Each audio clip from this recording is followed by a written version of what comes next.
Muli po sumasa inyo ang God First Morning ng Central Luzon Provinces Mission. Happy God First Morning God first po. morning po, Pastor Noel. And happy Sabbath din po mga kapatid. Happy Sabbath din po. Happy God First Morning and Happy Sabbath. Happy Sabbath. Hey, friend. Happy Sabbath. Happy Sabbath. Happy Sabbath. Happy God First Happy Morning. Sabbath. Happy God First Morning. So, salamat po sa inyong pagbati. Tayo po ay magpapatuloy sa isang panalangin. Manalangin po tayo mga kapatid. Ama naming Diyos, muli sa araw po ng Sabat, kami po ay nagpapasalamat sa bagong araw na inyo pong ipinagkaloob muli. Salamat po na marami sa buhay at lakas at pagkakataon muling magkakasama po kami sa God First Morning Program. Muli sa umagang ito, O Diyos, hinihiling po namin muli ang iyong paggabay. Nawa ang aming pong programa ngayong araw na ito ay ipagkaloob po sa amin ang pagsama at pangunguna at ang inyo pong banal na kalooban. Ang aming pong iuna sa aming mga buhay, maging ng inyo pong presensya. Muli, salamat po Panginoon Diyos sa pagkakataon ipaglingkod namin kayo sa araw na ito at ipagpatawad po muli ang aming nagawang mga pagkukulang at pagkakamali sa pangalan ng aming Panginoon Yesus. Amen. Amen. Amen. Amen.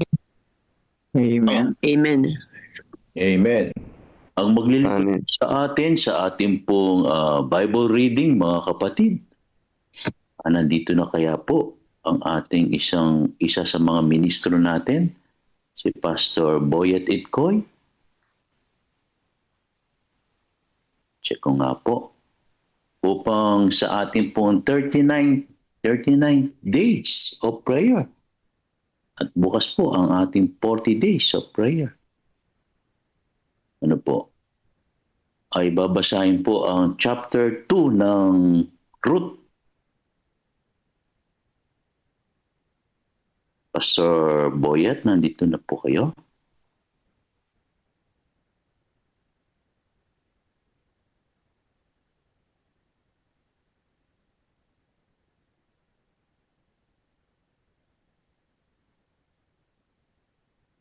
Wala pa po yata.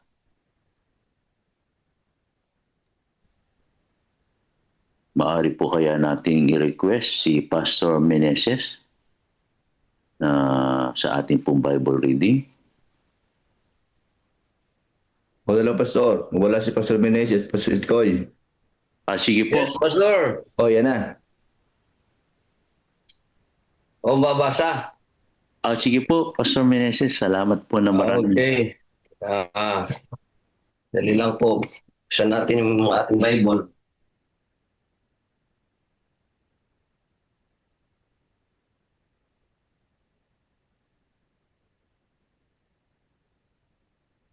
Tayo po ay nasa chapter 2 ng aklat ng Ruth. Okay. Meron na po ba kayong mga hawak na Bible, mga kapatid? Meron na po, Pastor. Yun. Okay. Yes po. Yes po. Napakainan po, mga kapatid. Ako po ay hindi naman mabilis magbasa. Alright, simulan na po natin, mga kapatid. Ang chapter 2 ay mayroon pong kabuuan na 23 na mga talata. Okay, simulan na po natin itong narrative na ito. Kwento sa isayan ni Ruth. Sabi po sa verse 1, si Naomi ay may kamag-anak sa panig ng kanyang asawa. Isang lalaking mayaman mula sa angkan ni Elimelech na ang pangalan ay Boaz. Sinabi ni Ruth na Moabita kay Naomi, hayaan mo ako ngayon pumunta sa bukid at mamulot ng mga huhay sa hulihan ng taong nagpahintulot sa akin. Sinabi niya sa kanya, "Humayo ka, anak ko." Kaya't siya umalis. Siya dumating at namulot sa bukid sa likuran ng mga nag-aani. Nagkataong nakarating siya sa bahagi ng lupa ng pag-aari ni Boaz na kanilang saangkan ni Elimelech. In verse 4, at narito si Boaz ay nakarating mula sa Bethlehem at sinabi niya sa mga nag-aani, "Ang Panginoon ay sumaiyo." At sila'y sumagot, "Pagpalain ka nawa ng Panginoon." Pagkatapos ay sinabi ni Boaz sa kanyang lingkod na kanyang tagapamahala sa mga nag-aani, "Kaninong dalaga ito?" Ang lingkod na nagpamahala o tagapamahala sa mga nag-aani ay sumagot. Siya'y babaeng Moabita na bumalik na kasama ni Naomi mula sa lupain ng Moab. Kanyang sinabi, "Ipinapakiusap ko na pamulutin at pagtipunin mo ako sa gitna ng mga bigkis sa likuran ng mga nag-aani." Sa gayoy pumaroon siya at nagpatuloy mula sa umaga hanggang ngayon na hindi nagpapahinga kahit na sandali. Verse 8, na magkagayoy sinabi ni Boaz kay Ruth, "Makinig kang mabuti, anak ko. Huwag kang mamulot sa ibang bukid o umalis dito, kundi manatili kang malapit sa aking mga alilang babae. Itanaw mo ang iyong paningin sa bukid na kanilang inaanihan at sumunod ka sa kanila. Inuutusan ko na ang mga kabataang lalaki na huwag ka nilang gagambalain. At kapag ikaw ay nauuhaw, pumunta ka sa mga banga at uminom ka sa inigib ng mga kabataang lalaki." Nang magkagayoy nagpatira pa si Ruth at yumukod sa lupa at nagsabi sa kanya, "Bakit ako nakatagpo ng biyaya sa iyong paningin upang ako'y iyong pansinin? Gayong ako'y isang dayuhan." Ngunit sinabi ni Boaz sa kanya, "Ipinaalam sa akin ang lahat ng ginawa mo sa iyong biyanan mula sa pagkamatay ng iyong asawa at kung paanong iyong iniwan ang iyong ama, ang iyong ina at ang lupaing sinilangan mo at ikaw ay pumarito sa bayan na hindi mo nalalaman noon. Gantihan nawa ng Panginoon ang iyong ginawa at bigyan ka nawa ng lubos na kagantihan ng Panginoon, ang Diyos ng Israel, na sa ilalim ng kanyang pakpak, ikaw ay manganlong."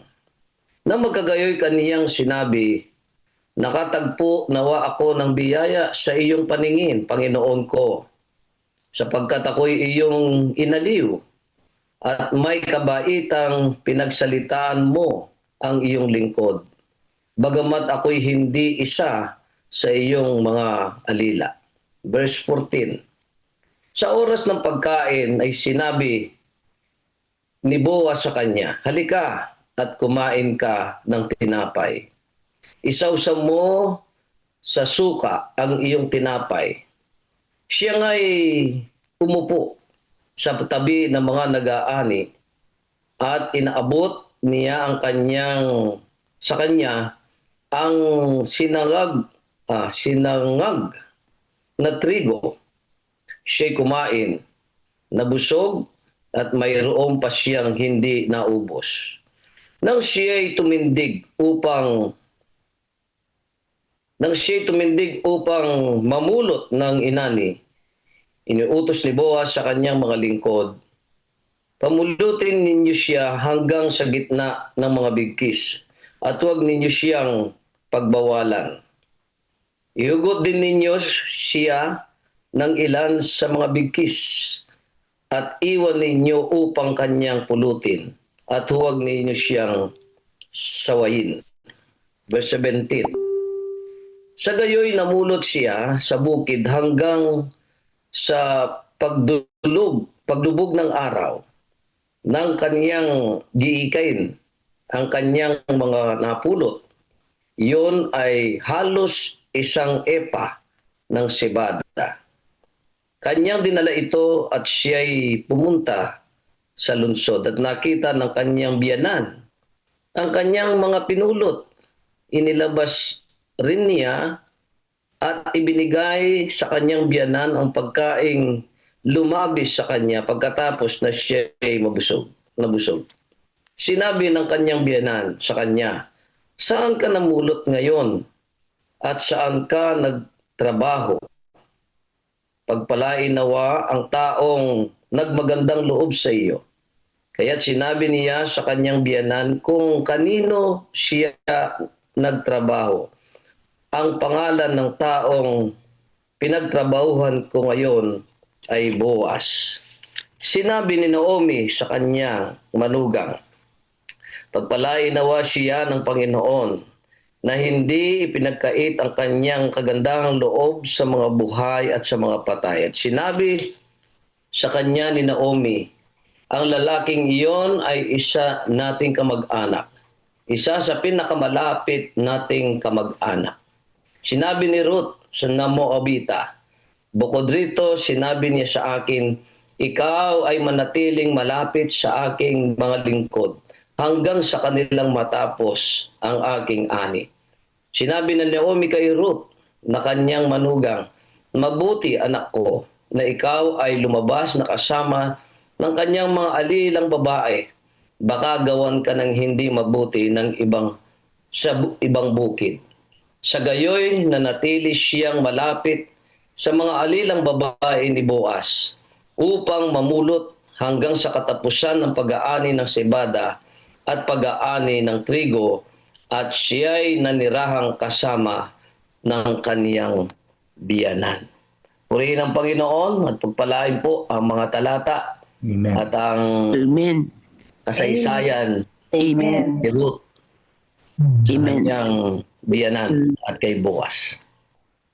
Amen, mga kapatid. Amen. Amen. Amen. Amen po. Amen. Amen.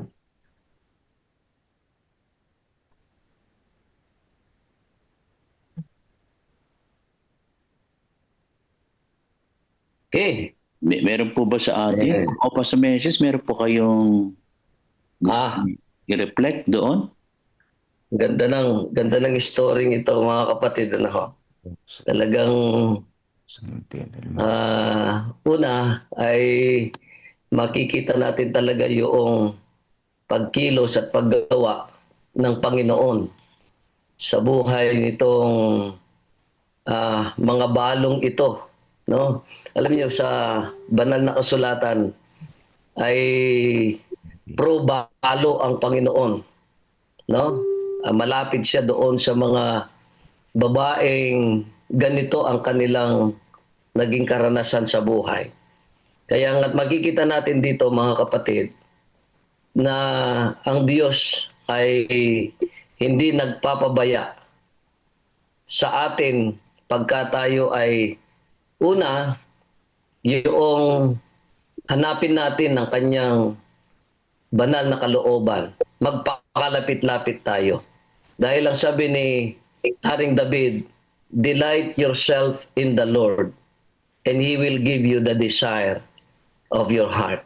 Gusto kong bigyan natin ng pagkakataon ng ating ibang mga kapatid para sa ating pong reflection. Maraming salamat po, mga kapatid. Good morning, Pastor. Pwede ako mag-reflect? Salamat po, Pastor Meneses. Sige po, Pastor Seth. Alam nyo, kagabi, kayo na, habang binabasa natin ang chapter 2 ng Ruth, ito po ay isa at aking tinatalala yung tatlong bagay, mga kapatid. Ito ay isang makapangyarihang larawan ng katapatan. Larawan ng kabutihan at probidensya ng Diyos. Dito natin makikita kung paano ang Diyos ay tahimik ngunit aktibong kumikilos sa buhay ng mga taong tapat sa Kanya. Sa kabanatang ito ng chapter 2 ni si Ruth po ay isang banyaga, mahirap at balo, ay lumabas upang mamulot ng butil upang sila ni Noemi ay makain. Sa tila ordinaryong araw ng paghahanap ng hanap buhay, ginabihan siya ng Diyos na papuntang sa bukirin ni Boaz. Isang mabuting lalaki na kalaunan ay naging instrumento ng biyaya ng Panginoon. Alam nyo, habang tinitinan ko, saan ko ba makikita sa chapter 2 yung Panginoon at papaano ko may sa kabuhay at may sagawa? Ano makita ko, mga kapatid? Una, makikita natin ang Diyos sa kanyang tahimik na paggabay. Hindi sinabi ng talata na inutusan ng Diyos si Ruth na pumunta kay Boaz, pero ang Biblia ay nagsasabing napadpad siya sa bukit ni Boaz, chapter 2, verse 3. Hindi po ito aksidente na ang hakbang ng taong tapat ay tinatawag na divine appointment, iyon, mga kapatid. Ang pangalawa, makikita natin ang Diyos sa kabutihan ni Boaz. Si Boaz ay larawan ng kabutihan ng Diyos, nagbigay proteksyon, pagkain at dignidad kay Ruth. Ang pangatlo na nakita ko ang Panginoon, mga kapatid. Nakita natin ang Diyos sa pag-asa. Sa chapter 1, katulad ang kalungkutan ni Ruth sa chapter 1 ay unting-unting napapalitan ng pag-asa sa chapter 2 ng Ruth. Kapag ang Diyos ay kumilos, laging may bagong umaga. Kaya nga pag naranasan natin yung kalungkutan, isipin natin, sabi nga, kung may takip silim, may bukang liwayway na naghihintay sa atin. Kung may kalungkutan, may kaligayahan na katapat niya, mga kapatid. Paano natin may sa puso ang chapter 2 ng Ruth? Tandaan natin, mga kapatid, walang maliit na pagsusumikap kapag ang puso natin ay tapat sa Diyos. Ang simpleng pangulikta ng butil ay ginamit ng Diyos upang ihanda ang kinabukasan ni Ruth. Ang pangalawa, mga kapatid, sa ating pahalagahan ang mga buwas sa ating buhay. Maraming mga buwas. Mga taong mababait, mga taong nagbibigay ng suporta, mga taong nagbibigay pag-asa o simpleng kabutihan ng puso. Sila yung instrumento ng Diyos. Sila yung mga buwas na tumutulong sa atin, tumutulong sa ating iglesia, tumutulong sa pangaraw-araw. Kaya nga sabi nga, atin sila palagaan. Magtiwala, ang pangatlo na ating isa puso, magtiwala sa Diyos kahit hindi natin nakikita ang buong larawan. Ang kanyang kamay ay kumilos kahit tahimik, kahit ordinaryo, kahit hindi ito ramdam natin. At tanong ang pangatlo, paano natin maisa sa buhay o sa pamamagitan ng ating gawa? Paano natin may sa buhay at maibabagi ang aral? Una, mga kapatid, maging tapat at masipag sa bawat tungkulin. Tulad ni Ruth, naglingkod, magtrabaho, at magpakabuti kahit walang nakakakita. Kaya nga sabi nga, God honors faithfulness, mga kapatid. Pangatlo, maging bukas sa iba. Magpakita ng kabutihan sa mga nangangailangan sa pamamagitan ng ating simpleng pagtulong. Isang salita, isang tulong, isang pagdamay sa mga taong nangangailangan, mga kapatid. At ang pangatlo, ibahagi ang misay ng pag-asa. Sabihin sa iba na ang Diyos ay kumilos kahit sa ordinaryong araw, kahit sa mahirap na sitwasyon.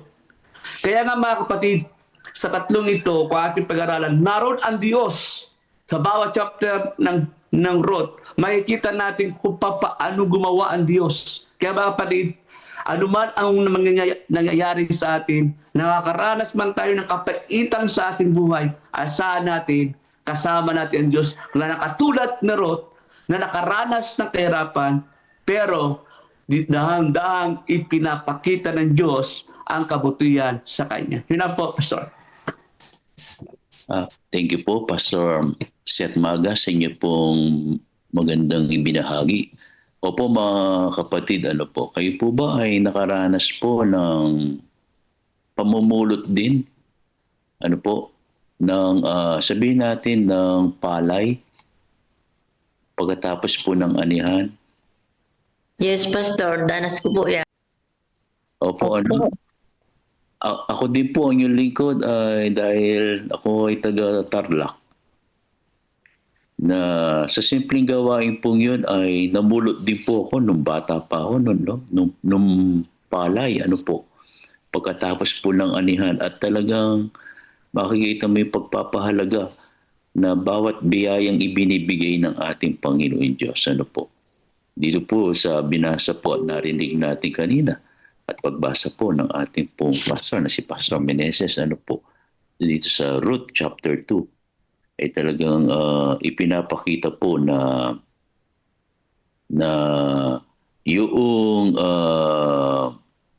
yung binuksan ng ating Panginoong Diyos ang pintuan po ng pagpapala at pag-asa. Ano po? So, ang sabi po dito sa ating chat box, ano po, ng ating mahal na Pangulo, Amen, ang larawan ni Boaz at ni Ruth, isang hentil, ay lumalarawan sa Diyos at ang kanyang biyaya na ipinagkakaloob sa mga hindi karapat-dapat. Ang biyayang masagana, limitless, at nagliligtas sa kadustaan o kahirapan ng isang makasalanan. Purihin ng Diyos sa kanyang masaganang biyaya. Happy Sabbath, Happy God First Morning. Ano po? Amen. Ang sabi ni kapatid na Jomar Merioles, binigyan ng kautusan ng Diyos ang mga mahihirap ng karapatan sa isang bahagi ng ani ng lupain. Kapag nagugutom, malaya ang isang tao na pumunta sa bukid, halamanan o ubasan ng kanyang kapwa at kumain ng butil o bunga upang mapawi ang kanyang gutom. Alinsunod sa pahintulot na ito kung bakit pumitas at kumain ng mga alagad ni Jesus ng mga nakatayong butil habang sila'y dumaraan sa isang bukid sa araw ng Sabat. Quote from Patriarchs and Prophets, page 531. Thank you po kapatid. Sabi naman ni kapatid na Sani, ang mga aral sa Kabanata 2 ay kabutihan ay may gantimpala. Maging masipag at matyaga sa gitna ng mga paghihirap. Ang Diyos ay kumikilos sa pamamagitan ng mabubuting tao. Igalang at pasalamatan ang anumang kabutihan na tatanggap. Ang pag-asa ay muling nabubuhay kahit sa gitna ng kawalan. Ang pag-aalaga at katapatan sa pamilya ay pinahalagahan ng Diyos at ng tao. Amen. Marami pa po rito, pero kayo po ba dyan? Meron pa po. Ayun, nagtaas ang ating kapatid. Sa area 4. No? Kasi, teka lang po. Sige, kapatid. Happy God First Morning po. Meron lang po akong gustong i-share na kaunti. Tungkol po dito sa talatang 8. Naano po yung aking dito. Sabi ni Boaz kay Ruth, makinig kang mabuti anak ko. Huwag kang mamulot sa ibang bukid o umalis dito, kundi manatili kang malapit sa aking mga alilang babae. Kasi yun pong pahiwatig ni Boaz ay napakaganda. Marami na pong namumulot sa ibang bukirin. Hindi lamang po palay ang ating pwedeng pulutin. Kagaya po ng pagpapaliwanag ng mga pastor na batikan nakakapulot po kami ng magagandang aral. Pero pagka po ibang mga pag-aral ang aming nakikita, minsan marami pong natatangay na pulutin yung ibang mga aral. Ang sabi po ni Boa sa Kerot, huwag kang mamulot sa ibang bukid. Maraming mga bukirin po ngayon na talagang makikita natin na ang mga sinasabi napakaganda, napakaraming pero hindi po pala maganda 'yon. Ang sabi niya, manatili ka dito sa aking bukid. Salamat po ng marami. Sana po ang bawat isa ay manatili at ang pupulutin lamang ay yung nasa bukid ng Panginoon. Pastor Noel. Amen. Pastor Noel. Apo, Pastor Meneses. Ay, ko lang ho ito parang nagkukwentuhan lang tayo dito. Hindi kaya nai-inlove na si Boaz dito. Nung makita niya itong si Ruth. Kasi maliban doon sa pinagtanong niya kung saan galing ito. Kasi kakaiba At sinabi na siya isang Moabita. At nalaman niya kung ano yung ginawa ni Ruth na hindi niya iniwan yung kanyang biyanan. Bagamat kaiba ang kanyang kultura, kaiba ang kanyang relihiyon, yung kinikilalang Diyos, pero inadapt lahat ni Ruth yung nakita, naranasan niya dito sa kanyang biyanan. Kaya itong si Boaz, parang meron na siyang nakapaunang pagkakilala sa babaeng ito. Kaya nga, parang kung ating titingnan mga kapatid, ay dito ay nagpapasimula ng umusbong yung pagtingin at labat per sight. Anong labat per sight ito, mga kapatid? Kaya ang ganda ng kanilang story. Thank you po, Pastor Meneses. Napakaganda po ng ating mga narinig ngayon na inyo pong ibinahagi. Pastor Ben. Pastor, meron na pa ako. Pastor Jerry, sige po. Yeah, ang ganda. Marami tayong pwedeng dito, marami tayong pwedeng makita. Gaganda ng mga reflections at na-highlight kung papaanong ang Diyos ay totoong masagana sa lahat ng bagay para sa ikabubuti ng mga taong umiibig sa Kanya at nananampalataya sa Kanya. Yun po yung maliwanag na mensahe doon. Sa akin po ay, habang tinitingnan ko po si Ruth, siguro tama si Pastor Meneses sa mga observation. Ang akin din po maidadagdag doon ay si Ruth ay parang may lineage kay Rahab No? Yung katulad ng karakter ng isang hentil na katulad ni Rahab na kaya niyang talusin, kaya niyang unawain ang mga bagay na ipinakikita ng Diyos sa ikaliligtas. Si Rahab ay ganun din ang ginawa niya. Pinakitaan niya ng kabutihan yung mga spies, At si Ruth ay ganun din, pinakitaan niya ng pagmamahal yung kanyang biyanan na Israelita.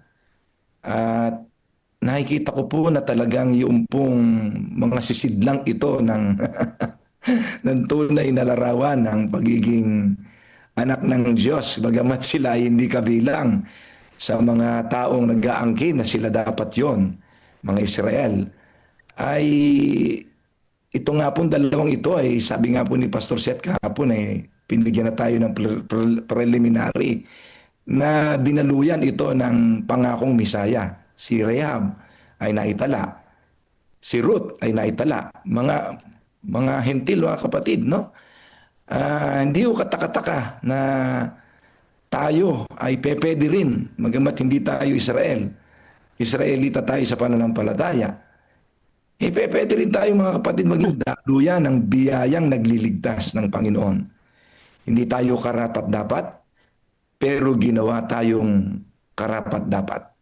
Dahil sa pag-ibig, pagtingin, at malalim na pagmamahal ng Diyos. Tulad ng na-develop na pag-iibig ni Boaz kay Ruth. Ang Diyos Amen. di masusukat ang pag-ibig niya sa atin. Walang kondisyon, mga kapatid. Hindi namimili ng posisyon. Ang pag-ibig at biyaya ng Diyos ay hindi namimili ng mabait at matuwid. Ang biyaya ng Diyos ay sapat para sa lahat. Tayong lahat ay pasaganain upang tayo ay maligtas. Purihin ang Diyos sa storyang ito na mabibigyan diin sa atin na muling mabuhay na tayong lahat ay pinagpala ng ating Panginoon. Amen. Amen. Amen. Pastor Malasong, meron akong dagdag doon sa kwan. Sinabi ni Pastor Meneses. Sige po, Pastor Seth. Tapos si Brother Donnie. Alam nyo, Pastor, itong sinabi ni Pastor Meneses na na-inlove si Boaz, kung nyo pong babasahin yung Levitico chapter 19, verse 9 to 10, at Deuteronomy 24, verse 19, ang ginawa po ni Boaz ay ayon sa batas ng Diyos para sa mahihirap. Ang mga mahihirap, balo at dayuhan ay dapat hayaang mamulot sa gilid ng bukid. Kaya po yung ginawa ni Boaz ay kalooban ng Diyos, tatupad sa batas na pinag-uutos ng Diyos sa mga may kaya noong unang panahon. At ito'y kabutihan. Kaya nga may legal at moral na dahilan para hindi niya paalisin si Ruth.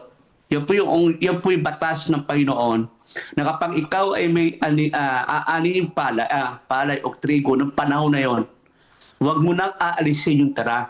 Kaya nga, hindi agad na in love si Boaz nung nakita si Ruth. Pero habang tumatagal, siguro nga ay nakaroon na siya ng more special concern na kung babasahin natin yung tuloy-tuloy ng chapter 2 hanggang chapter 4, 3, 4, 5, makikita natin na hindi lamang pinapulot ni Boaz si Ruth, kundi pinakain niya ng labis, pinaupo sa piling ng kaniya, hindi normal para sa isang dayuhan, inutusan ng mga tao niya huwag siyang gambalain, inutusan pa na mag-iwan ng butil ng sobra sa chapter verse 16.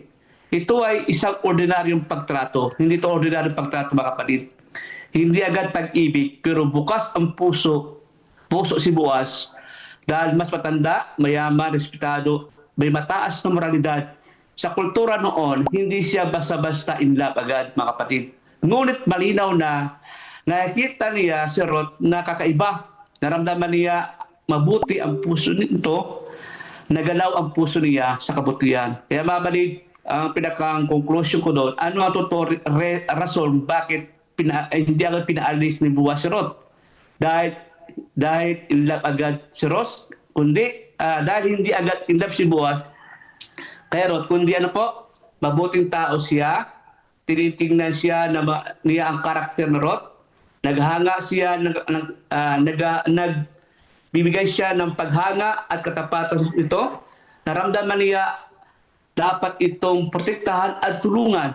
Unti-unti siyang naantig sa mabuting puso ni Ruth at doon siya unti-unti na in love hanggang dumating ang panahon na mag-asawa sila. Yun lang po, Pastor.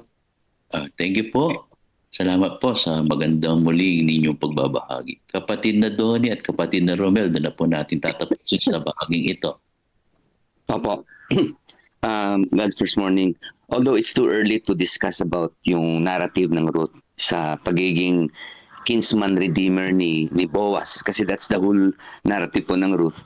Pero ang nakita ko po dito sa chapter 2 na to, yun po bang pagiging concern, kasi alam ho natin ang mga Israelita, so ang Hudyo, they are communal. Ibig sabihin, ano sila, they are concerned po, yung malalapit sila sa isa't isa.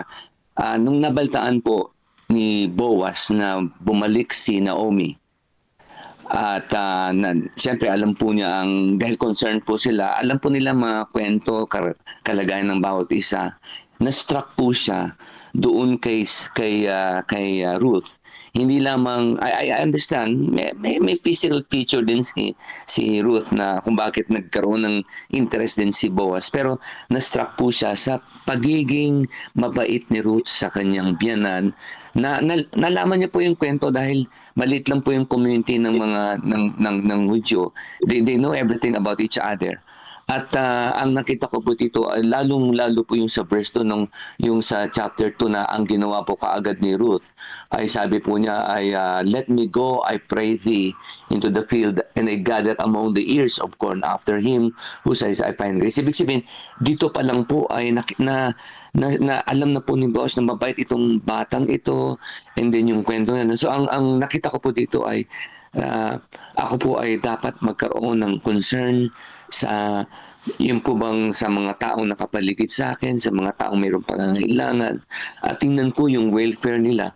Kasi ito po ay isang dito sa chapter nito ipinapakita po sa akin ng Diyos na yung ganoong character ni Boaz na magkaroon dapat ng concern, lalong-lalo po doon sa mga taong mayroong pangangailangan.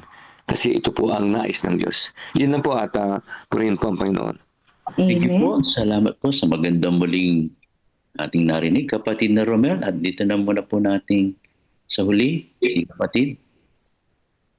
Akin lang po may dagdag po. Naitakal naman na lahat. Ang akin lang po may dagdag yung pagmamahal ni Ruth sa kanyang biyanan. Kaya po mga kapatid, nais ko lang pong ibahagi sa inyo na kapag tayo po ay may mga magulang, ang payo po talaga ng Panginoon ay mahalin natin ang ating magulang kasi po tunay na tayo ay pagpapalain ng Panginoon. Kaya po si Ruth nakita ng Panginoon yung kanyang pagmamahal sa magulang kasi mayroong pong pangako ang Diyos. Sabi niya nga po sa Ephesians 6 verse 1, alam mo, children, obey your parents. Kasi po ito po ay talagang totoo. Kapag atin pong minamahal, sinusunod ang ating mga magulang, tunay na tayo po ay pagpapalain ng Panginoon. At sabi niya, papahabain niya pa ang ating buhay. Kaya katulad po ni Ruth, nakita ko po yung kanyang pagmamahal sa kanyang biyanan at sa lahat ng mga tao na nakakatanda.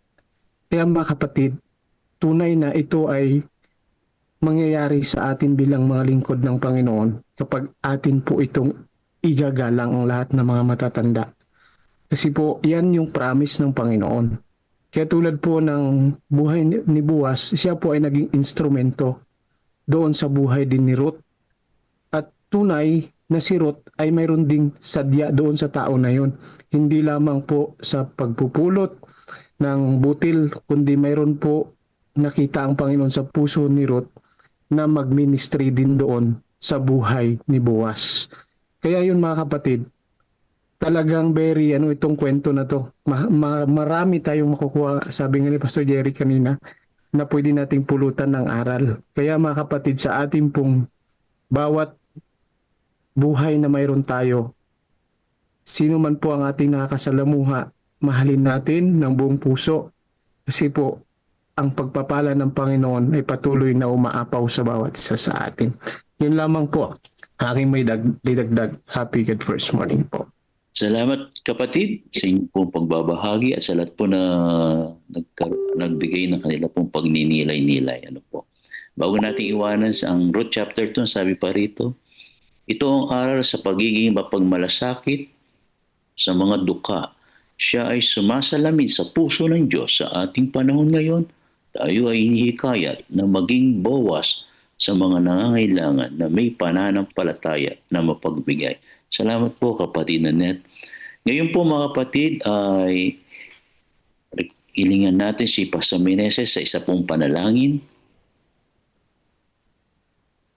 Ay po yung manalangin. Maraming salamat po Panginoon sa napakagandang karanasan na sumasalamin sa kabutihan ng aming Panginoon sa aming mga buhay. Kami po, Panginoon, ay inyong inaakay upang ang mga anak ninyong mayroong ganitong pananampalataya, katangian sa kanilang buhay, ay aming asamin maging sa aming buhay, ito'y aming matularan. Patuloy kaming gabayan at ilalang mo sa amin, sa aming mga buhay, sa aming mga puso at isipan, ang ganitong klasing buhay ng inyong mga anak na bilang halimbawa kung paano magmahal sa aming kapwa, hindi lamang sa aming malapit na mga kamag-anakan, kundi sa kanino pa mang mga taong nangangailangan. Patuloy kaming pagpalain sa aming programa ngayong umaga sa pangalan po ng Panginoong Yesus. Amen. Amen. Amen. After Jesus returned to heaven, his disciples remained with the awesome task of taking the gospel to the whole world. Filled with the Holy Spirit, these men and women proclaimed the message they had received with boldness and power, reaching out to all corners of the then known world. But it was not without great opposition, first from the Jews, then from the Roman state. Many Christians were faithful to the point of death, suffering torture and humiliation from cheering onlookers at the Circus Maximus and Colosseum in Rome and throughout the empire. However, the blood of the martyrs only paved the way for the further spread of the gospel. After years of persecution by the Roman emperors, one of them, Constantine, professed conversion to Christianity in 312 AD. Now Christianity became popular, but it resulted in many pagan practices and symbols entering the church, particularly in Rome. The Bishop of Rome assumed more and more power and authority and began to oppose and oppress all who recognized Jesus alone as the head of the church and who accepted the Bible alone as the supreme authority. To escape this increasing persecution, God's true people withdrew to the wilderness areas of Europe. In northern Italy, the Waldenses took refuge in the mountains. While many were slain, the light continued to shine in the darkness. God was still in control, and he began to raise up men like Wycliffe, Huss, Tyndale, Luther, Calvin and Zwingli to stand for his truth. They stood for the Bible alone, faith alone and Christ alone. In 1798, in fulfillment of Bible prophecy in the book of Daniel, the religious and political supremacy of the Roman Church was temporarily reduced when General Berthier removed Pope Pius VI from his throne. Consequently, in the decades that followed, there arose a great awakening of interest in the prophecies of Daniel, and many were convinced Jesus was soon to return. In the United States, the Baptist preacher William Miller was joined by hundreds of other preachers in their expectation of the return of Jesus in 1844. However, when Christ did not return in 1844, further Bible study led a small group to discover that Christ's ministry in the heavenly sanctuary was an explanation for their great disappointment. They discovered that the Bible taught that the seventh day was the Sabbath that Jesus had set aside for his people. Slowly they came to understand that their mission was to preach the three angels' messages of Revelation 14. Their goal as Seventh-day Adventists was to preach with power the everlasting gospel and to prepare the world for Christ's return. More than 160 years have now passed. Years that have brought 2 world wars, numerous military campaigns, financial depression, the rise of atheism and secularism, as well as a booming world population, with natural disasters increasing in frequency and intensity. Today, the Church's mission and message is more relevant and urgent than ever in its history. Jesus is coming soon, and the world must be warned. Prepare to meet your God. Ang ating pong devotional Lest We Forget, ipaglilingkod po sa atin ni kapatid na Caleb Gyo, isa sa mga church planters po ng Central Luzon Provinces Mission. Ayan po. So magandang umaga po sa ating lahat at happy God First Morning sa ating lahat. Ang pamagat po ng ating Lest We Forget devotional ngayong umaga pong ito ay may patuloy na nangunguna ang Diyos Part 2.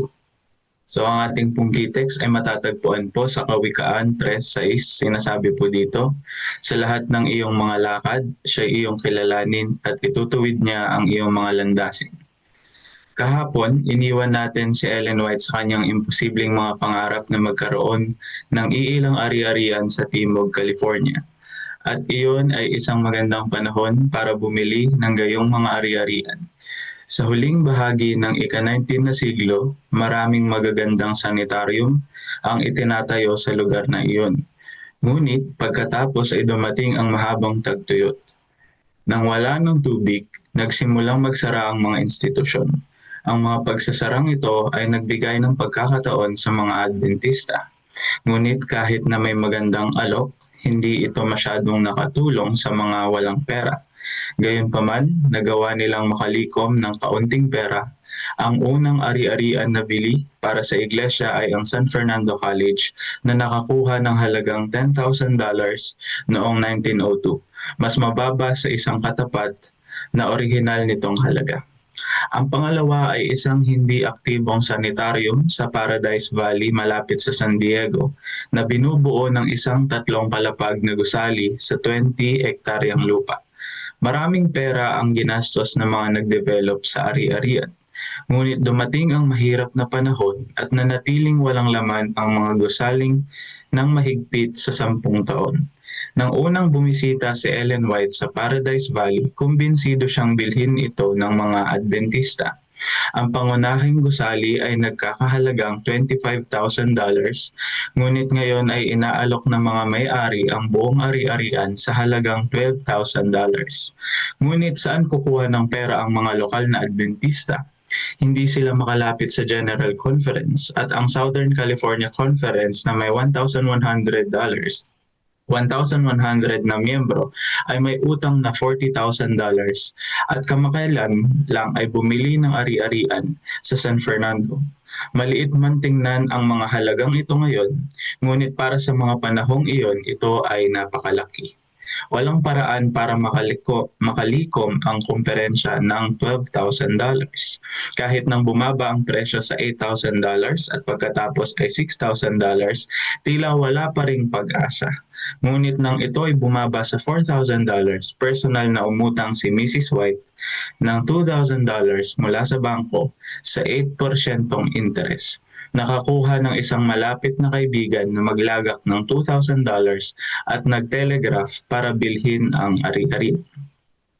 Ang unang hakbang ay naisagawang patungo sa pagtatag ng medical na programa ng iglesia sa Timog, California.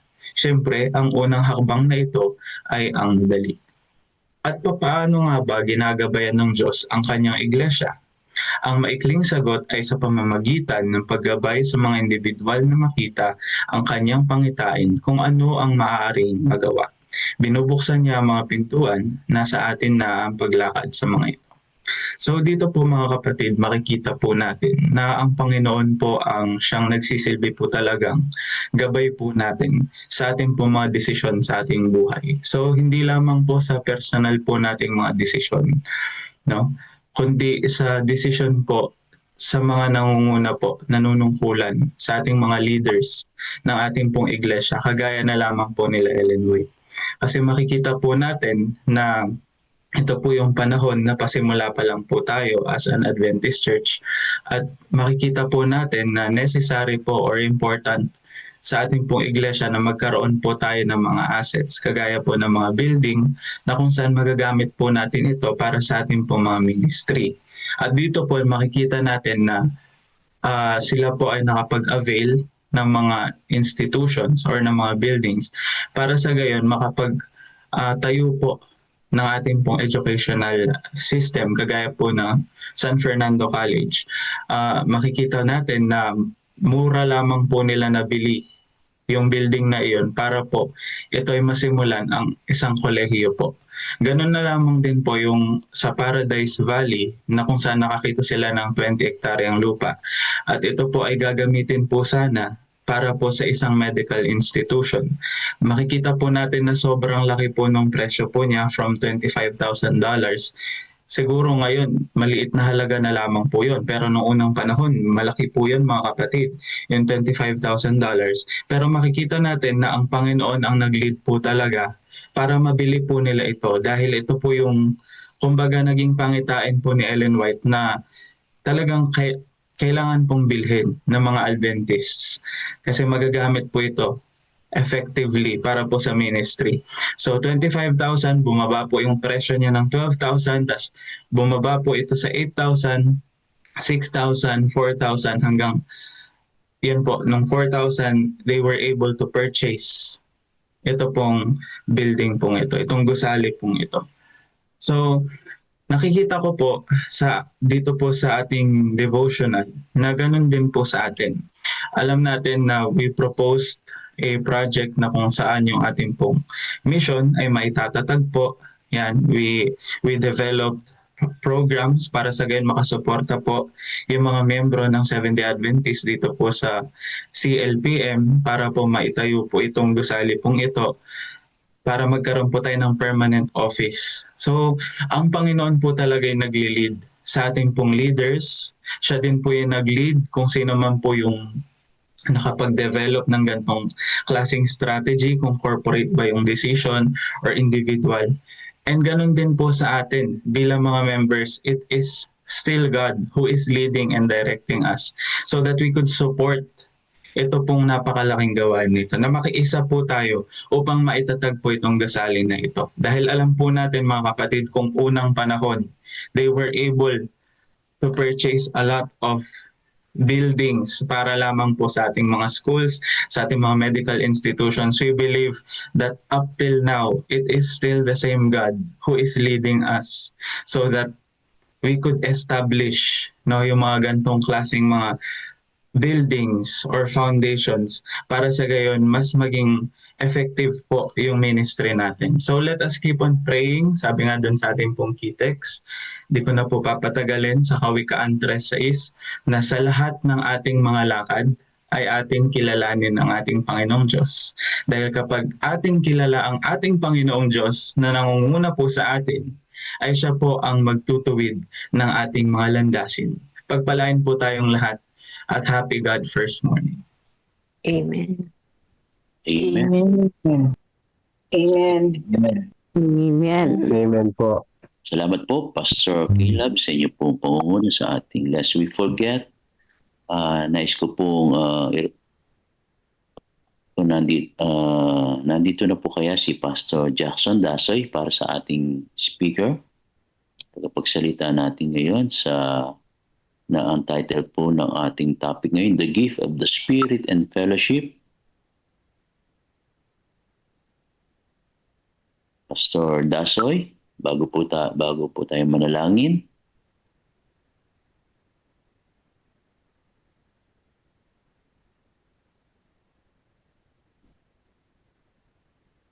Mukhang wala pa po ata si Pastor Dasoy.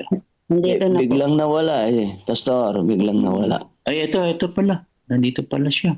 I'm sorry, kaya medyo na late, biglang nawala. Ako na biglang nawala. Salamat sa Diyos nakabalik. Ay, nandiyan na po, Pastor. Okay. So, andito na po pala si Pastor Jackson Dasoy. Isa sa ating pong kamanggagawa sa Central Luzon Provinces Mission.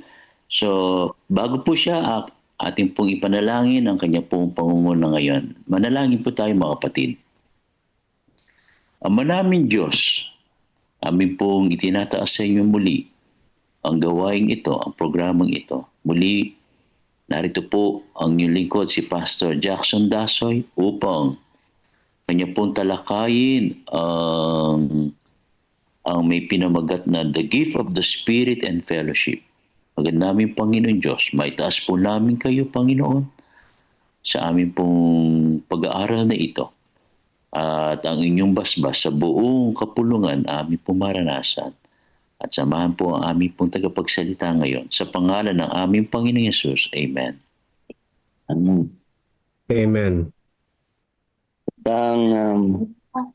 Amen. Good morning, Pastor Dasoy. Good morning din po. Medyo nagkakaproblema sa connection wala uli. Naririnig ba ako?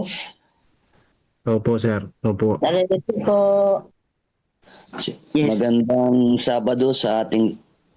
Ako na ba, Pastor? Opo, Pastor. Kayo na po. Okay, thank you. Magandang Sabado sa ating lahat at happy God First Morning. Ang sa akin po ay the gift of the Spirit and fellowship. Ang banal na Espiritu po ay pangako ito ng ating Panginoong Hesus ayon sa John 14 verse 16 sa iglesia na kanyang itinayo. bakit niya ito ipinangako sa iglesia, ay mayroon hong matinding dahilan para sa ikatitibay at paglago ng iglesia. At paano niya ipagkaloob ang kaloob ng banal na Espiritu? Mayroon hong dalawang hakbang. Una, siyempre, tanggapin natin si Kristo. Hindi naman papasok o hindi naman ipagkaloob ng banal na Espiritu ang kanyang kaloob kung wala sa atin ang ating Panginoong Hesukristo. Kaya nga ang sabi, magpabautismo kayo sa pangalan ng ating Panginoong Hesukristo, banal na Espiritu at sa Ama, at tanggapin ninyo ang kaloob ng banal na Espiritu. Ngayon po mga kapatid, gusto kong idiin yaong dahilan bakit may kaloob ng banal na Espiritu. Sa ikalalago ng bawat mananampalataya at sa pagsulong ng misyon ng ating dakilang Diyos. Yan po ang dahilan. Hindi para itaas ang ating sarili, kundi not for our self-improvements. Para i-control ang iglesia, hindi po yun ang dahilan.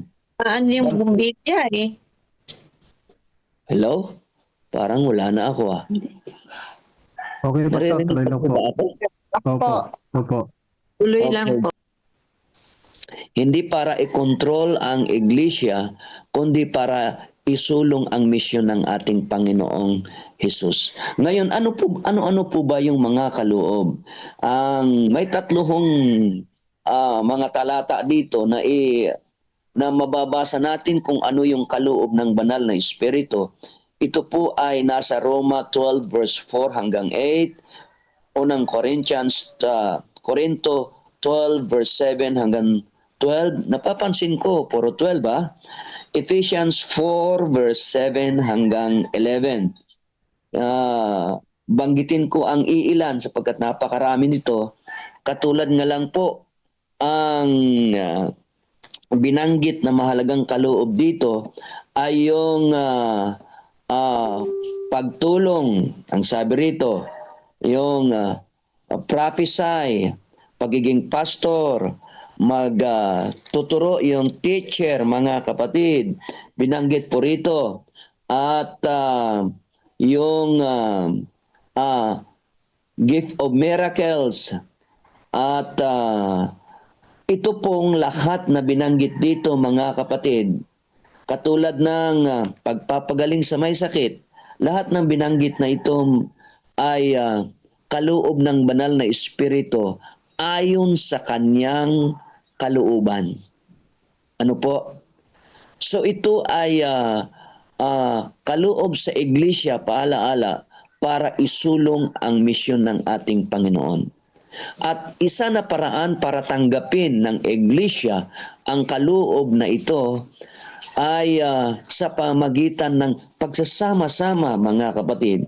Kung atin hong balikan ang kasaysayan ng iglesia, ipinagkaloob sa kanila ito nung unang panahon sa mga gawa. Ibig sabihin, gawa ng iglesia, chapter 2, verse 1, nung sila ay nagka-tipon-tipon.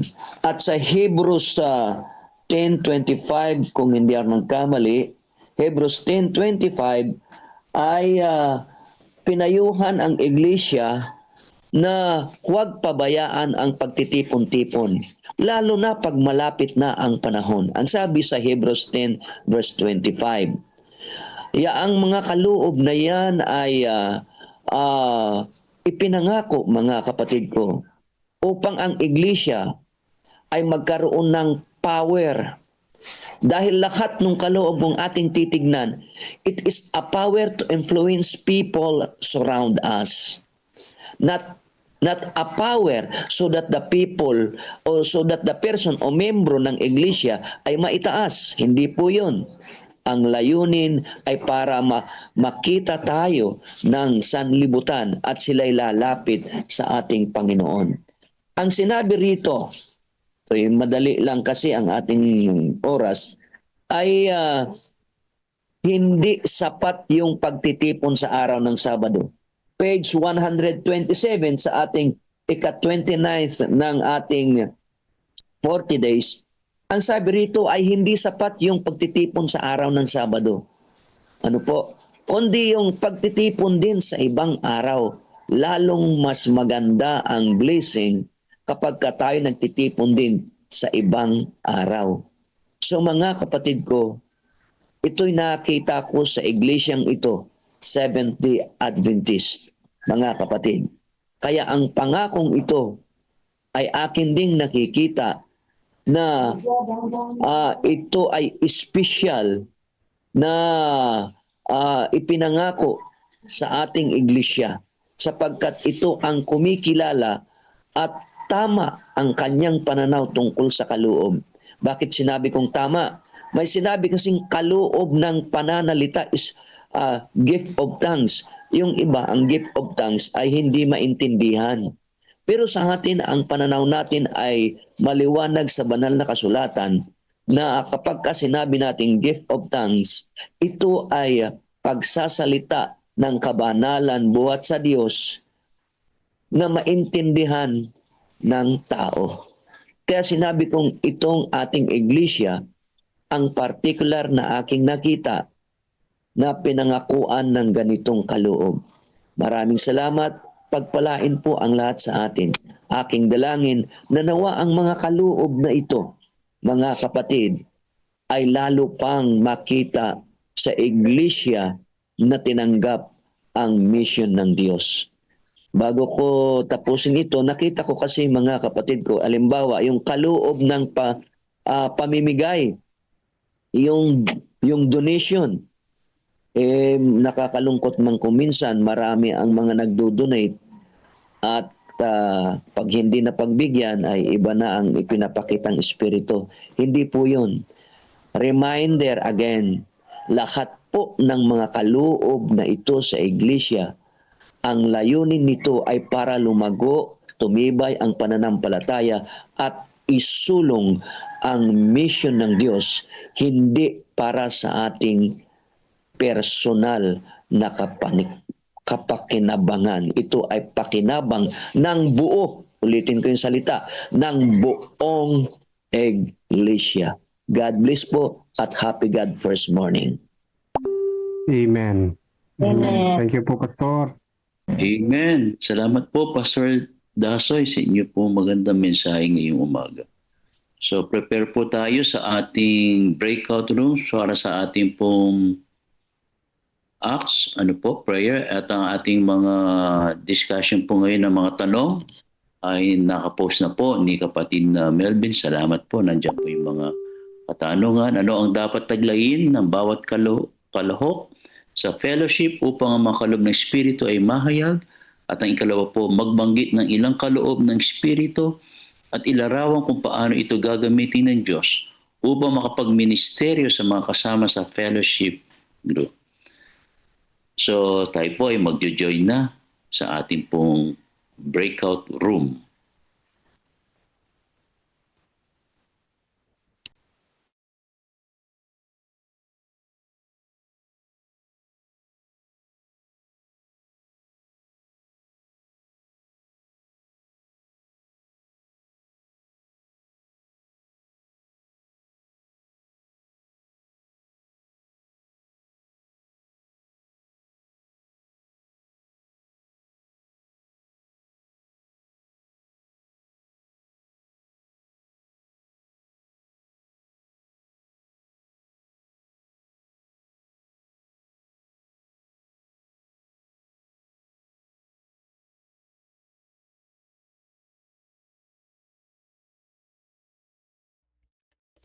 God first morning po mga kapatid. God first morning po. God first morning po. God Happy first my po sa inyong lifestyle. lahat. Ayan, si Ma'am Vivian. God first morning po. At sa lahat na narito, Pastor Seth, Pastor Caleb, good morning sa inyo. Si Ma'am Sandy, Sister Marlene, Marlene Picard, Ma'am Rosaline Aguyos, si Pastor Serin Paulino. Magandang umaga po sa ating lahat mga kapatid. At sa umaga na ito, maiksi lang natitira nating oras. 23 minutes, ano po? Kasi hanggang 5:30. So bago tayo magsimula, tayo muna ay manalangin mga kapatid. Amang banal na makapangyarihan sa lahat, sa aming pag-uusap, pag-reflect, bigay ng insight sa aming mga napakinggan, ay aming hinihiling ang presensya ng Holy Spirit sa aming kalagitnaan upang kaming lahat ay mabless sa umaga na ito. In Jesus' name we pray. Amen. Okay mga kapatid, sino ang gustong mauna? Ladies choice mga kapatid. Ladies first. Hindi ladies choice. Pag ladies choice, yung babae yung pipili. Sino pong gustong mauna? Ang ating unang tanong ay, so ano daw ang dapat taglayin ng bawat kalahok ng fellowship? Sa isang fellowship o sa isang small group, ito puro small group yung araw-araw natin pinag-uusapan, ano? Mayroong mga members. So ano daw yung dapat taglayin ng bawat members ng care group o small group upang yung mga gift of the Spirit ay mahayag. Ano po? Mahayag sa atin. Ano po mga kapatid? Meron tayong dapat taglayin sa nabi sa lesson. Ano po? At ito'y napakahalaga kasi kapag una-una, ano ba yung layunin ng ating Diyos para sa ating small group? Ano po? Ito ay para magkaroon ng magandang samahan para sa ikalalago ng bawat isang ng iglesia. Ano po? So merong kailangan ng bawat membro ng small group. Sino po ang gustong mag-share mga kapatid? Ay, pag di kayo nagtaas ng kamay, mag-isa-isa ako, mag-roll call po ako, no? Mag-roll call po ako. So, unahin natin si Ma'am Vivian Tuliao. Ano po yung, kaala pong maling sagot, ano po mga kapatid, magkakaibigan po tayo dito. Kung ano lang po yung inyong naunawaan sa lesson, ayan po yung ating pag-uusapan. Happy God first name po muli sa ating lahat. God So, first name ayon po. po sa ating pagkakaintindi, kailangan po tayo po ay mabaptize muna ng Holy Spirit. Amen. Kasi hindi po tayo makakakilos o hindi natin magagawa talaga yung kalooban nating Panginoon kung hindi din natin isusuko natin sa sarili. Hindi tayo mababaptize ng Holy Spirit. Yun po. Tama po, ayun po nga, yun ang pinaka-main ng lesson natin. Kailangan tayo ay filled with the Holy Spirit. Mapuspos ng Holy Spirit o Spirit at mabaptize ng Holy Spirit. Ano po? Ibig sabihin, hindi ito yung karaniwang, hindi ito yung ginawa sa lubog sa tubig. Ano po? Yan yung pagtanggap natin sa pamamagitan ng bautismo sa tubig. Ano po? Pero itong sinasabing bautismo ng Holy Spirit, sinasabi ni Ma'am Vivian, ito yung ating inihiling sa Panginoon na tayo ay mapuspos ng Holy Spirit sapagkat kailangan natin na matanggap natin ng kusa kasing lalabas sa ating karakter yung ating gift of the Spirit. Ano po? At yan ay magagawa lamang kapag tayo filled with the Spirit. Ibig sabihin, handang magpakumbaba, handang magpatawad, handang isuko ang ating sarili sa Panginoon. Ano po? So yan naman talaga yung sagot sa number 1. Ano? Isang technical question yan. Pangalawa, magbanggit, ito mahaba itong usapan na to. Mabanggit na mga ilang kaloob, mga gift of the Spirit, at ilarawan kung paano ito gagamitin ng Diyos upang makapagministeryo sa mga kasama sa fellowship group. Tingnan po natin ulit yung tanong. Ano? Mabanggit daw tayo ng ilang gift of the Spirit at ilarawan natin kung paano ito gagamitin ng Diyos upang makapagministry sa mga kasama sa fellowship group. Ibig sabihin, hindi sa labas, sa loob din. Makapag-ministry tayo sa loob ng fellowship group. Ano po? Ito yung gusto ko. Kasi palakasan ito Magpapalakasan ng bawat isa. Para hindi walang manghihina. Ano po? Sino po ang gusto mag-share mga kapatid? Maraming mga gift of the Spirit na pwede nating magamit. Halimbawa, magbibigay ako ng isa. Yung kaloob ng pagtuturo. Ayan, teaching. Ayan.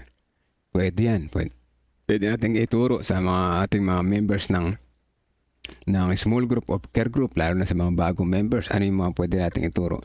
Teach them how to pray. Yan, di ba? Para sila lahat ay matutong manalangin.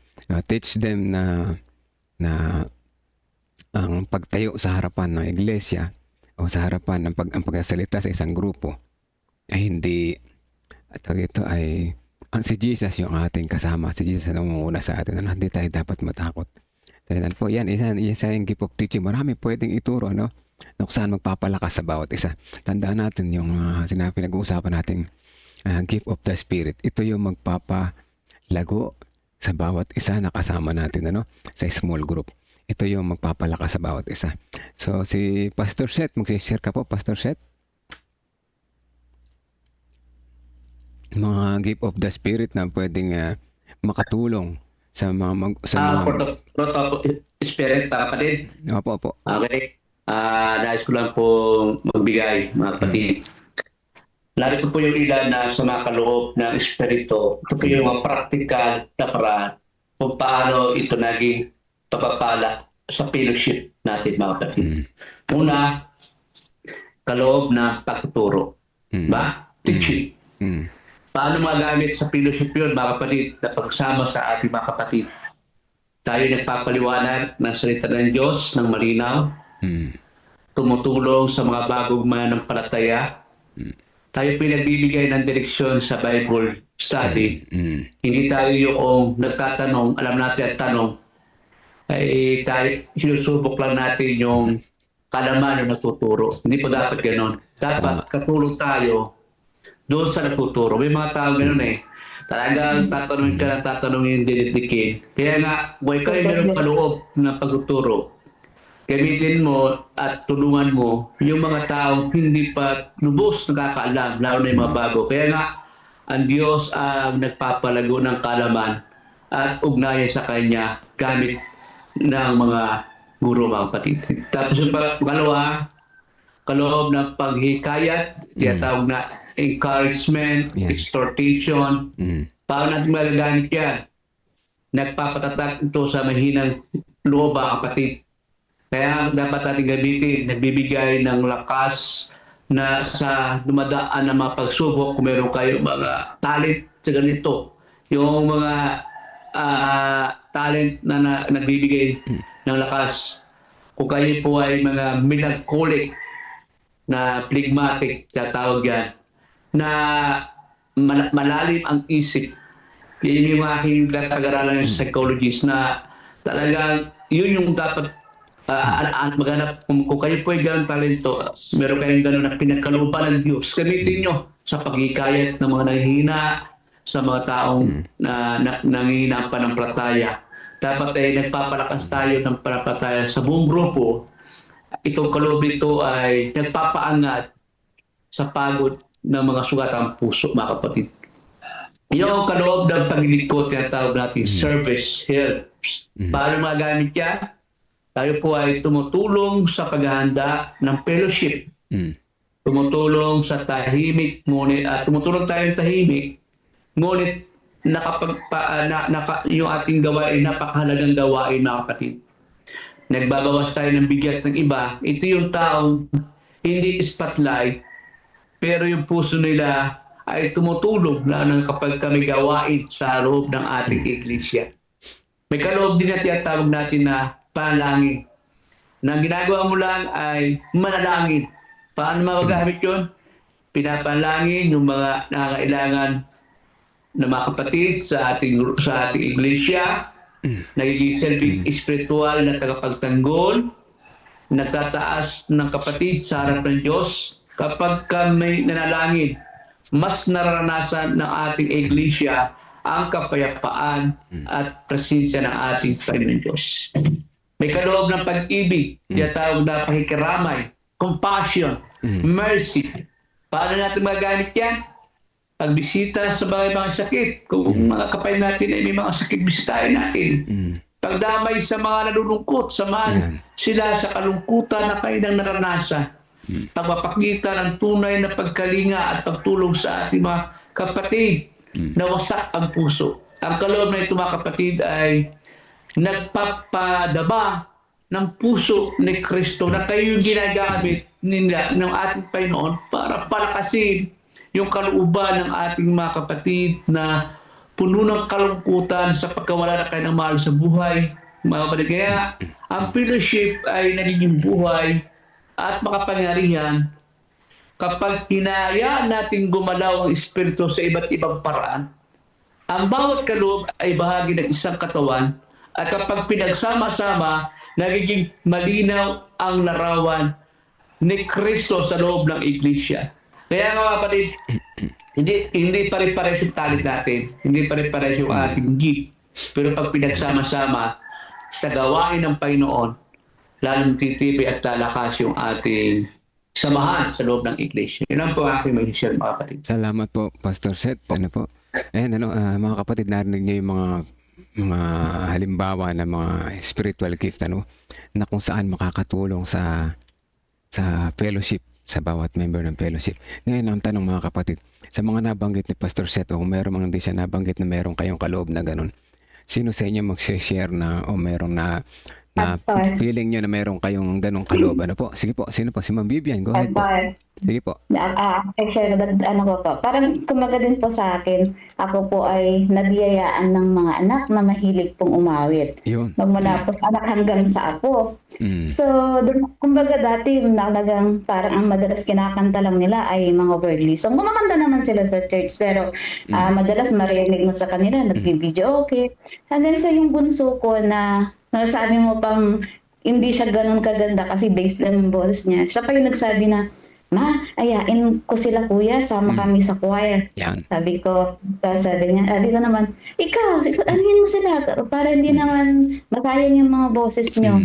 Siya pa yung talagang nagpursige dun sa mga nakatatanda niya na inayan niya sila na mag-join sa choir. So sila po ay napasama sa choir ng G-Clef. So ako po ay natutuwa kasi kumbaga, kahit dito sa bahay, kapag dumadating po yung time na para ako ay nananamray o may problema, hinihilingan ko sila na umawit. Sabihin ko na, kawitan nyo nga ako. Tapos nakakatuwa din naman, natatayo talaga sila dyan, mag-perform sila, tapos kakantahan nila ako.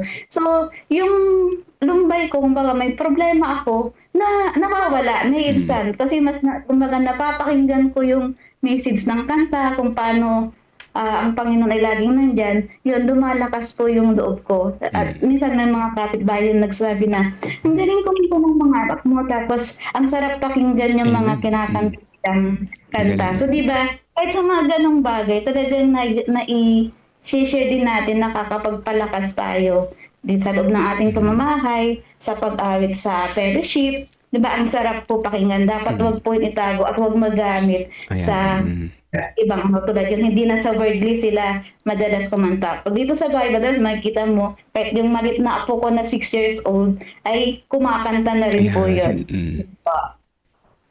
Maraming salamat po mga kapatid. Kita niyo po, napakaganda, merong magandang talento, gift of the spirit, yung mga bata na yan, So, nakakahawa yan, nakakahawa yan, Ito, yung mga maliit na bata, nahawa na rin. At saka malakas ang influence niya sa small group, at saka hindi lang sa small group, kahit sa congregation, Kaya pagpatuloy lamang nila, yung kanilang talent na yan ay magagamit na pampalakas. Pagka yung mga nalulungkot na bibigatan sa buhay, may mabigat na problema, puntahan nyo, haranahin nyo, i-serenade nyo, sasaya ang puso niya, po. Totoo yun, Yung mga may birthday, haranahin nyo po yan. At i-serenade. Maganda yung gift na yan. Ako naman, ang gusto ko share sa inyo, siguro ang aking gift of the spirit ay sa nagagamit ko sa small group, yung aking exhortation or yung gift of encouragement, Yan ang nakita ko sa akin. Hindi ko yan work out, kusang lumabas. Siguro pagka talagang filled with the spirit ka, ay talagang lalabas sa iyong mga talento, na magpapalakas sa bawat miyembro ng small group or care group or fellowship, po. So mga kapatid, ang punto ng lesson natin ngayon, nais ng Diyos ng kanyang bayan, ang kanyang small group ay magpalakasan sa isa't isa. Dahil hindi maiwasan, meron diyang mga nanghihina, meron diyang mga nalulungkot, meron diyang mga nabibigatan. At ang ating mga individual na mga gift na ay makakatulong sa pagpapalakas sa bawat isa, Makakatulong sa pagpapalakas sa bawat isa. Kaya tayo ay ni-invite ng Holy Spirit na patuloy na hilingin natin ang bautismo ng Spirit upang ang ating mga spiritual gift lumabas ng kusa at ating magamit sa ating pagpapalakasan sa bawat isa. Nang sa ganun, kapag tayo ay solid na small group o fellowship, ay filled with the Spirit, madali tayong lalabas, lalaki yung ating mga small group.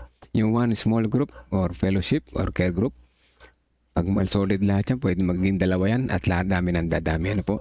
Yan ay naging effective ng early church, early Christian church, at mas magiging effective sa huling kapanahunan tayo mga iglesyang nalabi. Ano po mga kapatid? Ayan ang ating lesson sa umaga na ito. Nawa lahat ay na-bless mga kapatid ko. At tayo ngayon ay dadako na sa pananalangin. Ano po? Sino kaya ang pwede kong makasama sa panalangin, adoration and confession? Sino pong gustong makasama sa adoration and confession?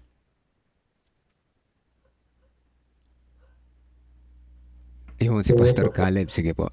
Sige po, Pastor Caleb, kayo po ang sa adoration and confession. Ako na po ang bahala sa thanksgiving and supplication. Sa mga kapatid ko, 30 second silent prayer. Ibulong nyo na sa Panginoon ng nais nyo ibulong. Ano pa man yan, ano? Hilingin nyo sa inyo, Panginoon, na kayo mapuspos ng Holy Spirit upang lumabas ang inyong mga spiritual gift. Ganyan din yung mga member natin ng care group ay ating matulungan sa bawat isa sa kanilang mga pangailangan. So, Pastor Caleb, magsasound ako ng prayer music at pag yan ay humina na, ay mag-umpisa na po kayo. Let us pray mga kapatid.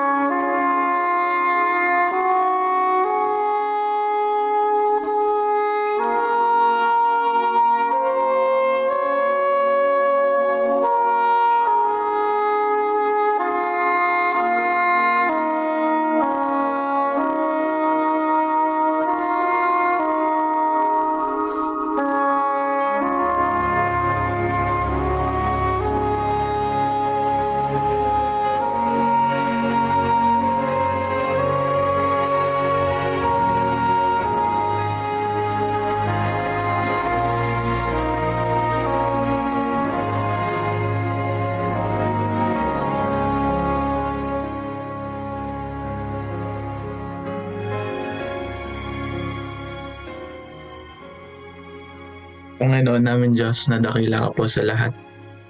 Lubos po ang aming papuri at pasasalamat sa inyo sa umaga po na ito, sa araw ng Sabat na ito na pinagkalob niyo po sa amin. Nataglay po namin ang buhay, taglay namin ang kalakasan, kasigasigan po sa aming pananampalataya. We would like to praise you, dear Father, because alam po namin na kayo po ang aming guide sa aming buhay. Na kung saan sa lahat po ng mga bagay na nangyayari po sa amin that concerns our family, that concerns our spiritual life, our church as a whole, alam po namin na merong Diyos na nagdidirekta po na aming mga decision.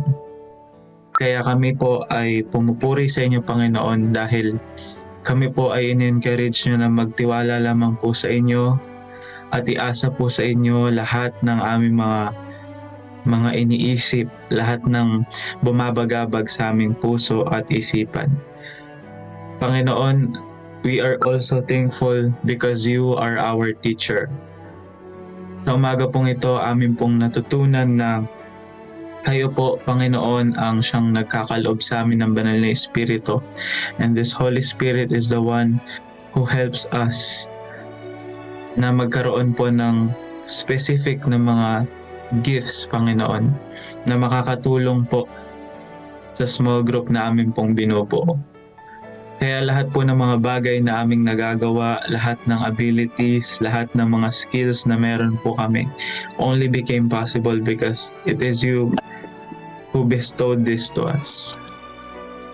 Kaya Panginoon, we would like to praise you because you are our example.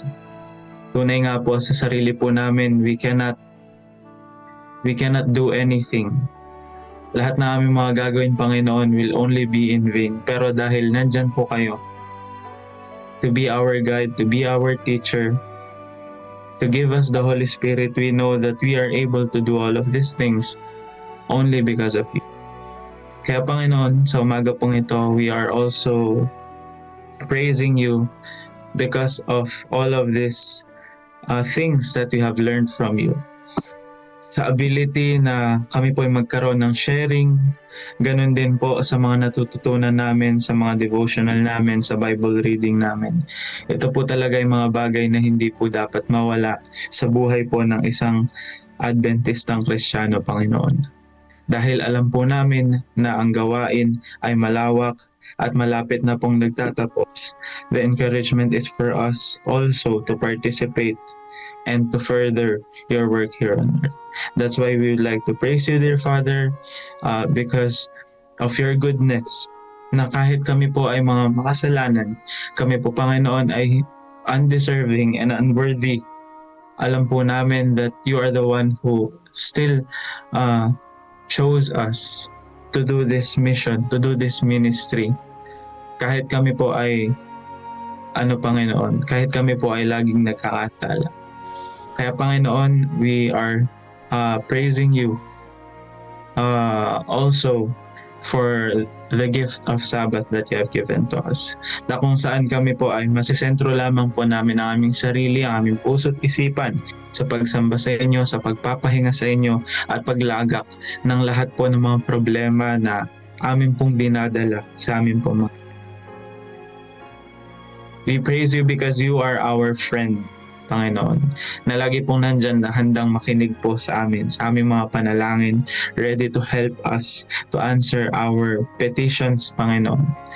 Tunay nga po na hindi kayo nang iiwan, kundi lagi po kayong nandyan para sa amin. And you also called us as your sons and your daughters. Panginoon, sa pagkakataon pong ito, we would like to humble ourselves before you.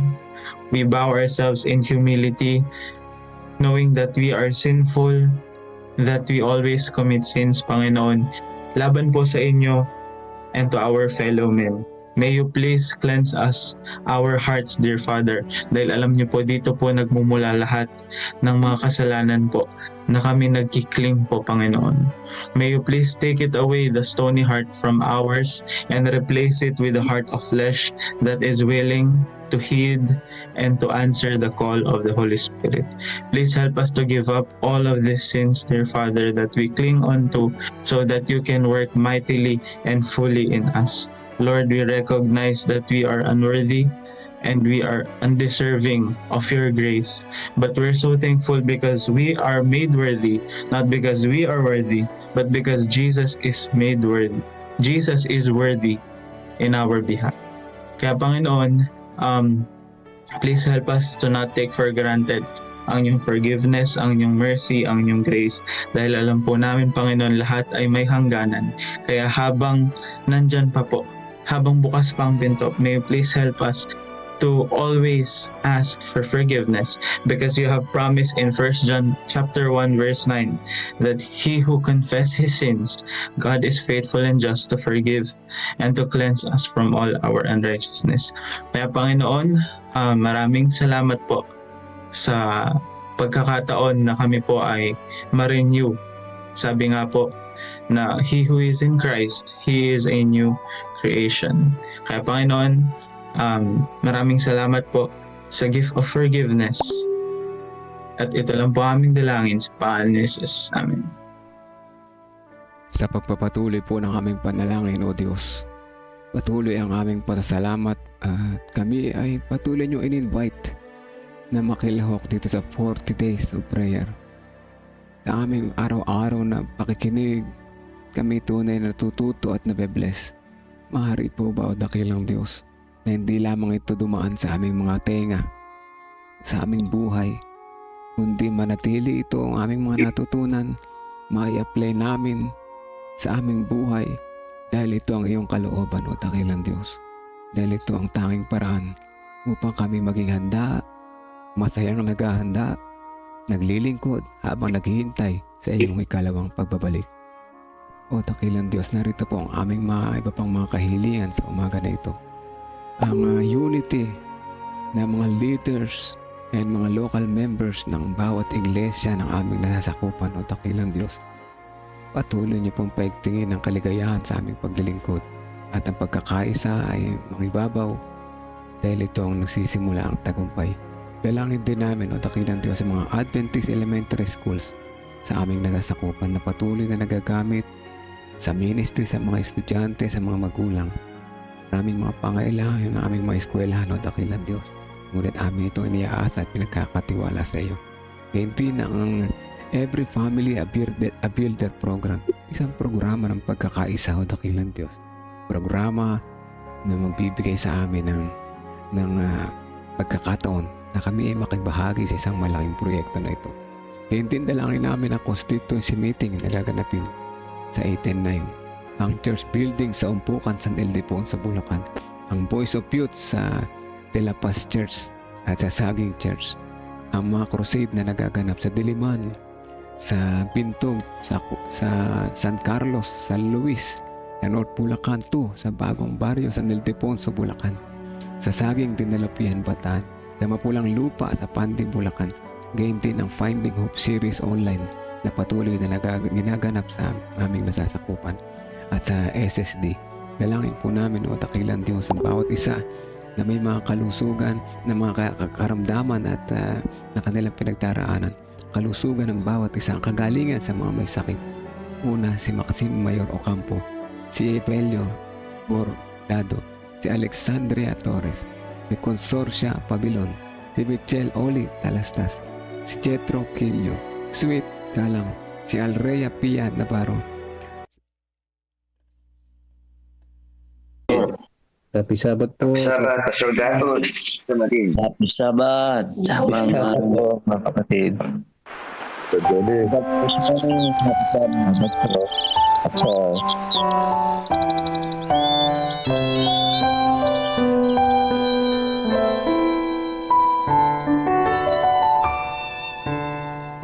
Kapag kay Kristo'y tayo'y magtatapat, sa lahat ng bagay ay magiging sapat.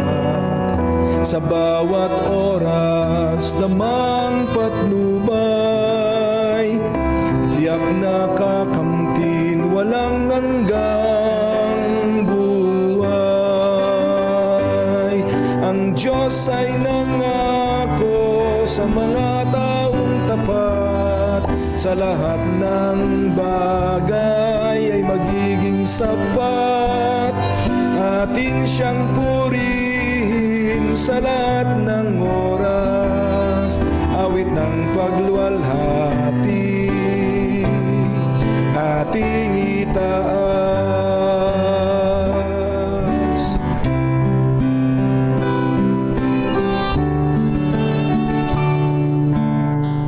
Si Kristo ang ating gawing Panginoon, puso't isip sa Kanya ituon.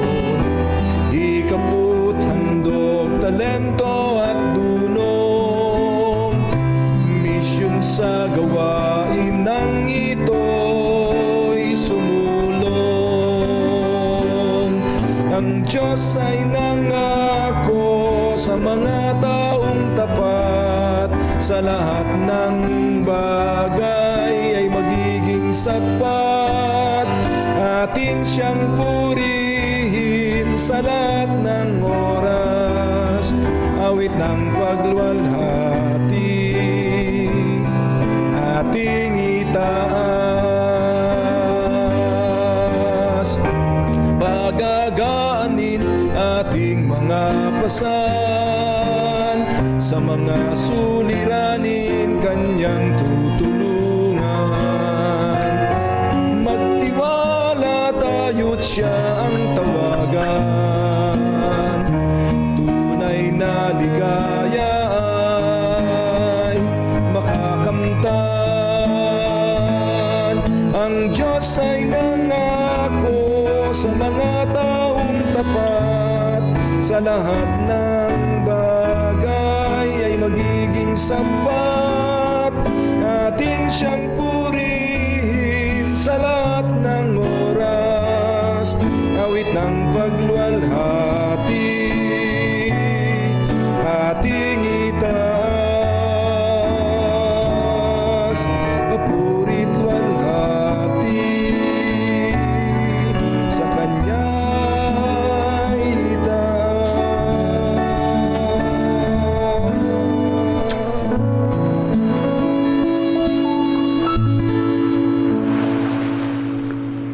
Amen. Amen. Manalangin po tayo. Maraming salamat po, dakilang Ama, sa kaloob sa inyong iglesia. Amin pong tanging dalangin, Ama, nawa ang kaloob na ito ay lalo pang uunlad, lalong magpatibay, magpasulong sa misyon na inyong ipinagkaloob sa iglesia.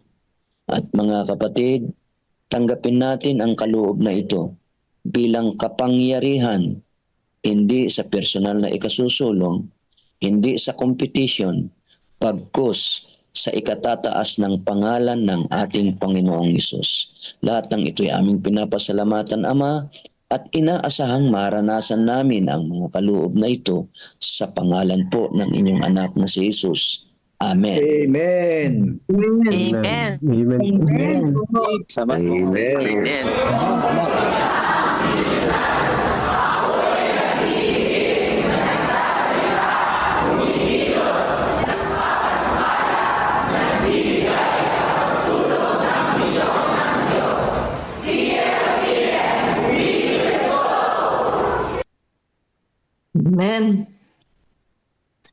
Amen. Amen. Amen. Amen. Brother, Amen. Brother Ed, pwede mag-announce? Yes po. Pastor Gato, sige po, announcement. Okay, magandang umaga po muli. God First Morning. Tayo po ay magtatapos na ng ating 40 days of prayer bukas ng umaga. Ano po? At ang huling tema po ay tatalakay ng ating mahal na Pangulo. Pero pagkatapos po noon, December 8, ito po ay hanggang 31, ay 24 days of praise and thanksgiving.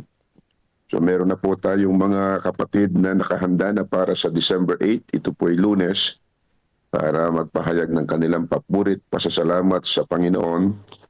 At ganun din po yung flow ng ating program. Si Brother Ed pa rin po ang mga ngasiwa ng ating hong 24 days of praise and thanksgiving. So abangan po ninyo yung lahat ng mga kapatid natin. At kung meron pong gusto mag-volunteer, magsabi lang po sa akin at ako'y i-PM para may lagay po natin sa schedule sa darating na Lunes hanggang sa katapusan po ng buwan ng Disyembre. Salamat po ng marami. Pagpalain po tayo ng mahal na Diyos. Happy Sabbath po sa inyong lahat. Amen. Thank you po. Mga kapatid, mag-chanting na tayo. Tayo naman ang mag-chanting. Muna. Yes po. Every church, Every church is a Every church is a missional church. I I am missional. I think, I hope, I act, I plan, I give. to move forward. Vision. Till will go. put God first, and you will never be last. Pastor Joey? Pastor Joey. Sa katapos-tapusan mga kapatid, mangagpakasakdal kayo, mangaliw kayo, mangagkaisa kayo ng pag-iisip, mga buhay kayo sa kapayapaan, at ang Diyos ng pag-ibig at ng kapayapaan ay isa sa inyo. Ang biyaya ng Panginoong Hesukristo at ang pag-ibig ng Diyos at ang pakikipisa ng Espiritu Santo ay sumainyo nawang lahat sa araw ng Sabat na ito. Amen. Amen. Amen.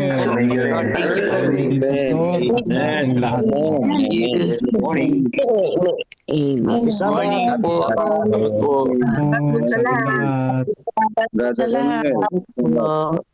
Kuya. Bless po. God bless you po. Sister Nerissa, Brother Sunny, Brother Sunny, Sister Nerissa. Brother Jonathan. Hello Kita po. tayo sa dumalaw ka sa Malolos. Nandito po ako sa Nueva Ecija. Meron po kaming year-end. Okay, Sister Nerissa. Opo. Sige. si Brother Sunny po, madalaw sana sa Balolos.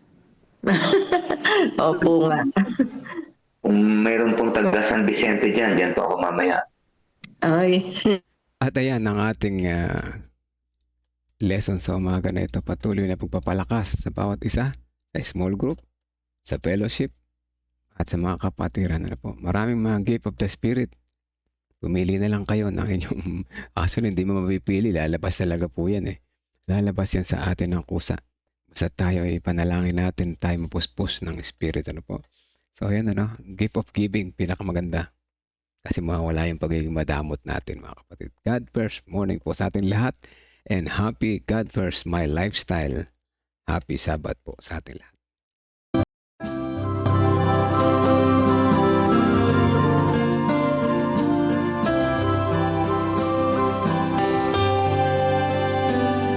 I hear the voice of Jesus calling. My answer is, I will go. I see the need of people crying.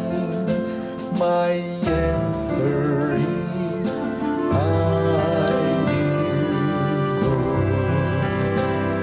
I go to share the message of love. I go to share the blessed hope. But if I get discouraged, I call to Jesus' help, because I have this